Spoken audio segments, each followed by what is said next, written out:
Bonjour! Aujourd'hui, je voudrais vous parler des fameux petits arbres que les enfants vont rapporter de l'école dans le mois de mai, qui est le mois de l'arbre. On se demande toujours quoi faire avec ça, où est-ce que je vais le mettre, ça vaut-tu vraiment la peine, on devrait-tu planter un arbre? Demandez-moi pas à moi si on devrait planter un arbre, évidemment, c'est sûr que pour moi, c'est le summum. Un arbre, en fait, c'est le plus beau cadeau que vous pouvez faire à la planète. Les arbres, ils purifient l'air. Les arbres, ils protègent contre l'érosion des sols. C'est eux qui jouent un des rôles majeurs dans le cycle de l'eau. Et dans les villes, évidemment, ils aident à climatiser et à contrer les îlots de chaleur urbains et même les îlots de chaleur en campagne aussi. Alors, voilà tous les avantages de planter un arbre. Alors, d'où viennent ces arbres-là? C'est l'association forestière du Saguenay-Lac-Saint-Jean qui coordonne tout le mois de l'arbre et qui s'occupe de distribuer ces arbres-là. Qui les fournit? Ces arbres-là proviennent du ministère de la Forêt, la Faune et des Parcs. Alors, il y a peu d'endroits sur la planète où tous les enfants reçoivent un arbre gratuitement, surtout de cette qualité-là.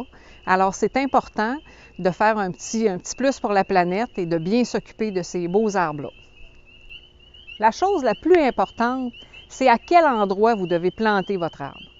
De toutes les essences qui sont fournies, il n'y en a pas une qui est en bas de 20 mètres, c'est-à-dire 60 pieds. Alors, c'est sûr que vraiment important de ne pas planter ça en dessous des fils électriques. Imaginez, là, au niveau de la croissance que ça peut donner. D'abord, c'est pas bon pour les fils. Et ensuite, probablement qu'Hydro vont venir faire un élagage, puis ils vont vous faire un beau gros trou dans votre hampe de votre arbre, ce qui n'est peut-être pas l'objectif souhaité. Alors, pas trop près de la maison non plus, parce que là, quand vos branches vont pousser, des fois, quand il est petit, on n'a pas l'idée que les branches vont venir quand même assez longues, qui vont frotter après la maison. Puis là, des fois, votre mari, la nuit, peut dire, là, chérie, j'ai de la misère à dormir, les branches frottent après le toit.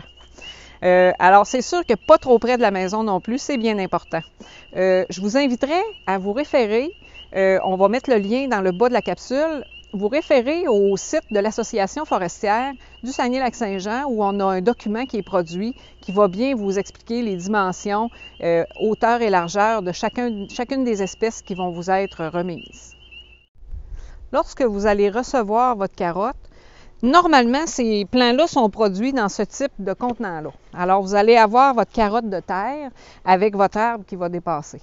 Idéalement, normalement, ils vous mettent ça dans un petit sac de plastique. L'important, c'est de mettre un peu d'eau dans votre contenant, dans votre sac de plastique pour s'assurer que votre motte est bien mouillée avant de faire la plantation. Là, vous allez faire un trou un petit peu plus grand que votre motte. Là, ici, ça va bien, je fais un trou dans le potager, là, mais on voit un peu ce que ça donne. On va faire un trou un petit peu plus grand que la motte. Évidemment, la motte, ça ressemble un petit peu au format de mon manche. Alors, on va arroser comme il faut notre trou de plantation pour faire en sorte que notre plante, quand elle va se retrouver dans son milieu, son nouvel environnement, qu'il n'y ait pas un choc puis qu'elle se dise « Mon Dieu, c'est donc bien le fun ici, il y a de la belle eau. » Alors, on va planter notre arbuste et on va venir bien compacter le sol au pied pour s'assurer qu'il n'y a pas de poche d'air à l'intérieur. Alors, lorsque vous plantez votre carotte, il faut faire la distinction entre la partie souterraine et la partie aérienne. La partie souterraine, c'est votre motte et la partie aérienne, c'est votre tige. Ce qu'on appelle le collet, c'est vraiment la petite ligne, le dessus de votre motte. C'est vraiment l'endroit où on va faire la distinction entre la zone aérienne et la partie souterraine. Alors, quand on plante, on va essayer de s'assurer d'avoir le collet au même niveau que le sol. Ça, c'est bien important. Si vous plantez un petit peu plus profond que le collet, c'est pas grave.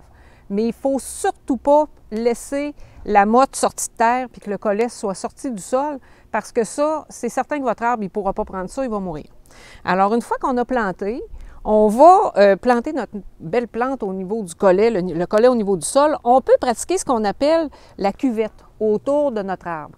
Ça, c'est un genre de petit plat qu'on fait avec de la terre autour de l'arbre qui fait en sorte que, aussitôt qu'il pleut, il y a l'eau qui se ramasse au pied de notre arbre, puis ça fait en sorte qu'il manquera beaucoup moins d'eau pendant sa saison.